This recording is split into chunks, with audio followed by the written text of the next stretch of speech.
आप एक स्वतंत्र देश के नागरिक होकर सोचिएगा, 2019 में ईरान हमें 12% कम रेट पर पेट्रोल देता था, 12% कम रेट पर देता था।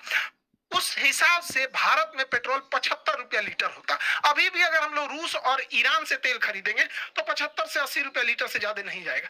इसके अलावे ईरान हमें फ्री में गैस पहुंचाता था, ट्रांसपोर्टेशन का पैसा नहीं लेता था, इंश्योरेंस का पैसा नहीं लेता था।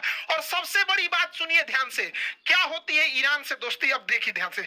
ईरान हमें 60 दिन का क्रेडिट देता था, कहता था कि हमसे तेल, कच्चा तेल खरीद के ले जाओ और इस कच्चा तेल को रिफाइन करके इसमें से डीजल, पेट्रोल, मोबिल और किरासिन तेल बनाओ और इस तेल को पेट्रोल पंप तक पहुंचाओ और वहां से बेचो।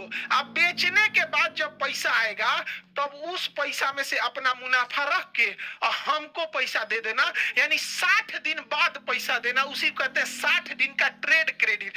यानी ईरान से तेल खरीदने के टाइम हमें पैसे नहीं देने होते थे, उसी का तेल ले आके छान के बेच के उसमें जो पैसा आता था वो ईरान को देते थे। और ईरान ये पैसा कहता था कि हमको नहीं चाहिए, हम भारत से सामान खरीद लेंगे, यानी वो करे तेल पैसों नहीं लगता था। और जो पैसा एक्स्ट्रा बच भी जाता था, ईरान कहता था कि हमको डॉलर में मत दीजिए, हमको वो पैसा रुपया में लौटा दीजिए यूको बैंक के थ्रू में।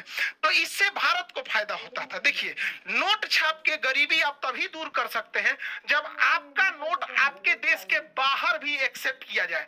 अगर आपका नोट आपके देश के बाहर एक्सेप्ट नहीं हो रहा है तो आप नोट छाप के गरीबी नहीं दूर करेंगे बल्कि महंगाई बढ़ जाएगी। अमेरिका नोट छाप के अपनी गरीबी कुछ हद तक दूर कर सकता है, कर्जा चुका सकता है, क्योंकि अमेरिका का डॉलर पूरी दुनिया में यूज होता है, लेकिन हमारा रुपया पूरी दुनिया में यूज होने ही नहीं देता है, इसलिए हम नोट नहीं छाप सकते हैं।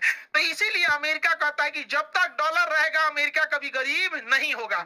हम लोगों को इतना मदद किया था ईरान, लेकिन अमेरिका के कहने पर हमने ईरान से ये सारा ऑफर ठुकरा दिए।